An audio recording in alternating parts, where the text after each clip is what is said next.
푸름. 귀만 쫑긋쫑긋. 바로 이 집의 반려묘이자 오늘의 주인공 푸르미. 푸르미는 앞을 볼 수 없는 시각장애 고양이입니다. 그리고 반려견 통실이와 막내 하니까지 모두 6 대식구입니다.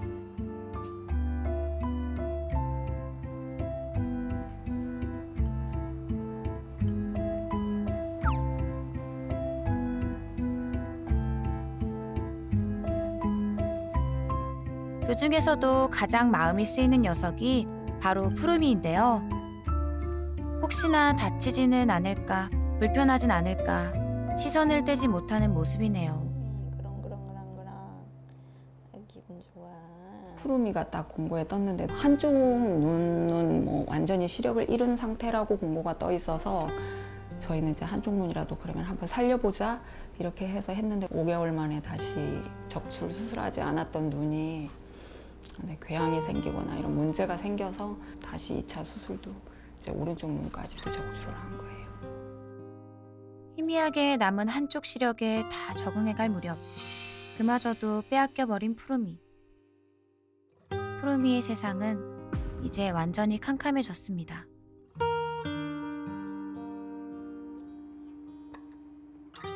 그러다 보니 하나부터 10까지 일일이 옆에서 챙겨야 하는데요. 푸르미야 천천히 먹어. 천천히 꼭꼭 씹어 먹어야지. 응? 이렇게 급하게 먹어. 푸르미의 행동 하나하나가 걱정스럽기 때문이죠. 조금 남으면 항상 눈 때문에 잘 못 먹는 것 같아요. 제가 그냥 한 번씩 씹어서. 여기 있네, 여기 있네. 프로, 여기 있네. 여기. 응. 여기 있네, 여기. 아유. 여기. 보호자가 내는 소리를 찾아 열심히 움직이는 푸르미. 보호자는 그런 푸르미가 안타깝고 대견합니다. 거진 이렇게 냄새로만 찾아서 먹으니까 다 먹었다. 집안에서조차 길을 헤매기 일수. 반년을 산 집이지만 수술 이후 다시 낯설어진 모양입니다. 그럼. 가장 좋아하는 장소였던 소파 위에 올려주니 긴장이 좀 풀리나 보네요.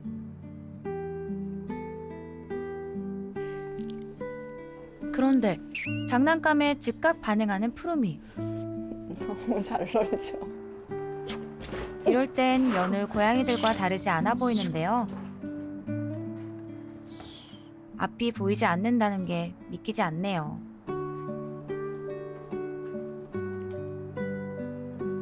하지만 그것도 잠시 그 자리에 앉아 꼼짝 않는 푸르미. 갑자기 왜 이러는 걸까요? 수술 이후에는 좀 많이 노는 시간이 많이 짧아졌어요. 시력을 잃고 안구 적출 수술까지 한 이후 눈에 띄게 활동량이 줄어들었다는 푸르미. 혹시 다른 문제가 있는 건 아닌지 가족들은 걱정이라고 하네요. 그리고 걱정은 이뿐만이 아니라는데요. 엄마가 안 와. 먹어볼까? 응? 약 먹여볼까? 수술 이후 챙겨 먹어야 할 약들. 하지만 이렇게 입을 꾹 다물고 거부하는가 하면 억지로 어렵게 입안에 넣었다 해도 뱉어내기 일쑤입니다. 좀만 먹어봐. 아이고. 아, 이번에도 실패네요. 푸르마, 미안해. 푸르마 미안해. 이거는 안 돼. 이거 안 주세요. 그렇다고 약을 안 먹일 수도 없는 노릇. 미안해. 매번 이럴 때마다 보호자들은 애가 타는데요. 아우. 어떡해? 삭혔어, 됐어. 여러 시도 끝에 약 먹이는데 성공. 녀석도 신랑이 하느라 힘들 텐데 한 번에 먹어주면 얼마나 좋을까요. 아니야, 먹었어. 그런데 잠시 후 조용히 구석으로 몸을 숨기는 푸르미. 기분이 어쩐지 안 좋아 보이는데요. 푸르마. 푸르. 엄마. 푸르미. 고기 줄까, 고기? 수술 이후 부쩍 예민해졌다는 푸르미. 푸르마, 이리 와봐. 불편한 상황을 겪고 나면 어김없이 이런 반응을 보인다는데요. 푸르미가, 아이고. 이럴 땐 그 어떤 유혹으로도 기분이 풀리지 않는다는 녀석. 푸르마, 그래도 널 위해서 그런 거니까 기분 좀 풀어주면 안 되겠니? 그날 오후. 안구적출 수술 이후 직접 밥을 먹여주던 보호자. 그런데 평소와 달리 푸르미의 밥과 물을 케이지 안에 챙겨놓는데요. 무슨 일이죠?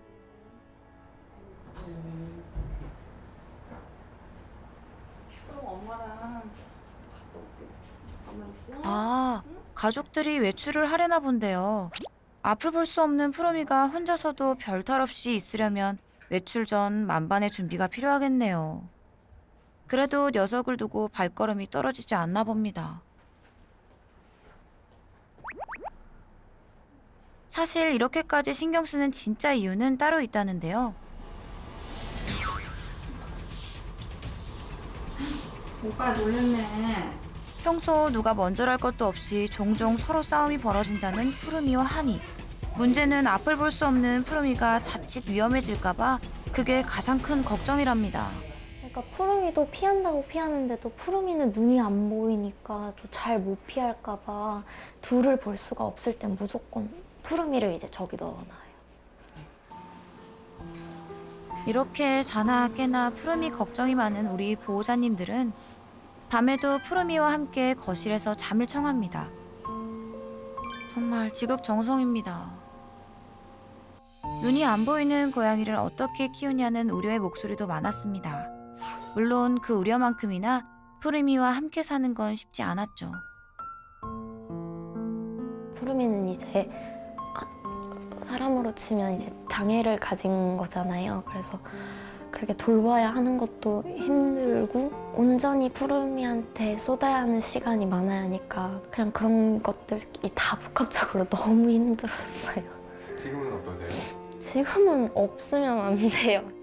없는 건 상상 못 할 것 같아요. 같이 있어야 하는. 아이고 잘 놀았어 우리 푸르미. 지금 두 눈을 잃었어도 저희가 행복하게 잘 해줄 수 있다고 저희는 이제 믿고 함께 하는 동안은 지금 정말 행복하게 잘 해주고 싶어요. 이게 저희 바람이고. 네.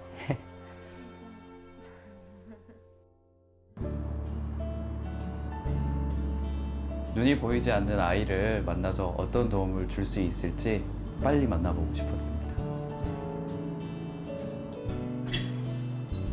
안녕하세요. 아유 안녕하십니까. 고양이를 부탁해 김명철 수의사입니다. 예, 많이 반갑습니다. 예. 여기에 있습니다. 더워서 어머, 푸르미가 마중을 나왔네요. 베란다에 있구나.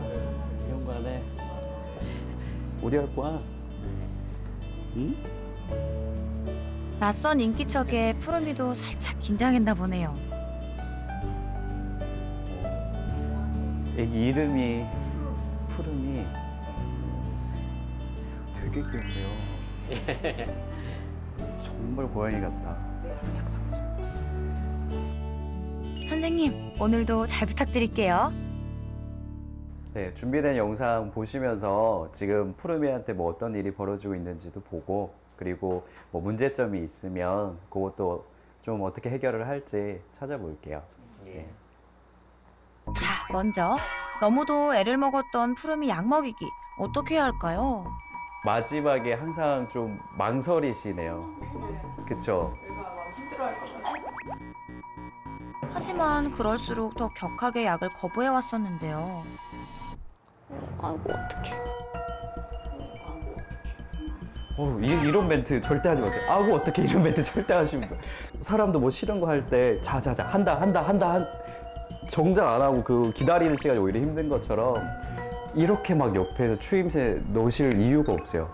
그러니까 소리에 훨씬 더 예민해지고 청각이 발달된 상황인데 옆에서 막 어떻게 막 이런 거 자체가 아이한테 훨씬 더 크게 자극될 수 있으니까 그거는 진짜 신경 쓰셔야 돼요. 푸르미를 위한 배려가 오히려 녀석을 더욱 긴장시키고 약 먹이려는 실랑이만 길어지게 했을 뿐이었네요. 한 번에 못하면 이게 두 번, 세 번 반복이 되고 아이가 짧게 싫은 순간이 끝날 수 있었는데 자꾸 길어져요. 그래서 이게 점점 트라우마가 되고 먹어줬으면 하고 하는데 안 먹고 뱉으면 또 하고 하니까 나중에 점점 입에 손대는 것도 싫어하거든요. 그리고 이렇게 활달한 의외의 모습을 보일 때도 있었죠. 거의 뭐 눈이 다 보이는 아이들만큼 예, 민첩. 그만큼 고양이들이 감각이 발달돼 있어요. 꼭 시각뿐만 아니라 사람에 비해서 청각, 후각 이런 부분이 워낙 발달돼 있으니까. 하지만 잘 놀다가도 금세 놀이를 멈추고 꿈쩍 않았던 푸르미. 이건 왜 그랬던 걸까요? 그 전보다 훨씬 많이 줄었어요. 뭐 그전에는 한 번 놀면 많이 오래 놀았어요. 제가 놀아주다 지칠 정도로 놀았는데 그 정도로. 요새는 그렇지는 않아요. 제가 봐서는 지금도 사냥놀이에 대한 욕구는 분명히 있어요.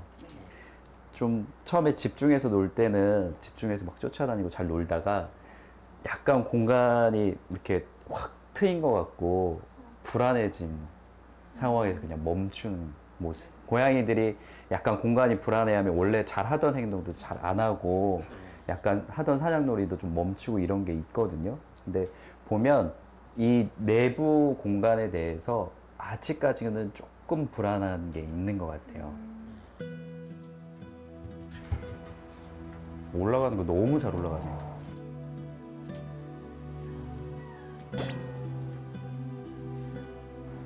아직까지는 공간이 완전히 다 인지가 안 된 상태이긴 하네요. 그런 부분도 오늘 좀 도와주면 될 것 같아요. 그렇다면 외출할 때마다 다른 반려동물과의 분리를 위해 푸르미를 따로 케이지에 두었던 가족들. 이건 올바른 방법이었을까요? 이거는 잘하신 거예요. 그러니까 수술 직후에 적응을 할 때 자기가 적응해야 될 공간이 너무 넓으면 오히려 힘들거든요. 그래서 생각해 보세요. 안 보이고 찾아다니기 힘든 상황에서는 일단은 먹고 화장실 가고 스크래쳐도 준비해 주셨잖아요. 가까이 일단은 있는 게 좋아요. 대신에 이제는 좀 집의 구조들에 대해 좀 적응을 할 만하게 시간이 지나고 있으니까 가능하면 좀 더 넓은 공간으로 방을 좀 꾸며주면 좋을 것 같거든요. 사실 가족들이 가장 노심초사했던 건 바로 푸르미와 다른 반려묘와의 갈등. 게다가 반려견 통실이까지 합세해 아슬아슬했었죠. 저때 통실이 들렸죠. 지금도 너무 이제 가족들이 막 놀라잖아요. 근데 그죠, 예. 지금 엄청난 일이 벌어진 상황이 아니에요. 통실이가 오히려 그런 거에 더 반응하는 거예요. 이 상황이 되니까 무슨 일이야 이렇게 되거든요. 그러니까 오히려 주변 상황에서 나는 그 흥분되는 소리가 아이들을 전체적으로 다 감정적으로 고조시키고 그러면서 방금 같이 흥분되면 갑자기 물어버릴 수도 있거든요. 통실이 같은 경우도. 자나깨나 푸르미 걱정뿐이었던 보호자.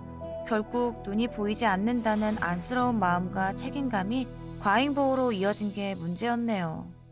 푸르미를 좀 더 믿으셔야 돼요. 네. 그러니까 만약에 푸르미가 어떤 상황이 돼서 사고가 생겼다. 그 상황은 푸르미가 눈이 안 보여서 생기는 상황이 아니고 만약에 눈이 보였더라도 생길 사고예요. 그냥 그렇게 생각하시는 게 맞아요.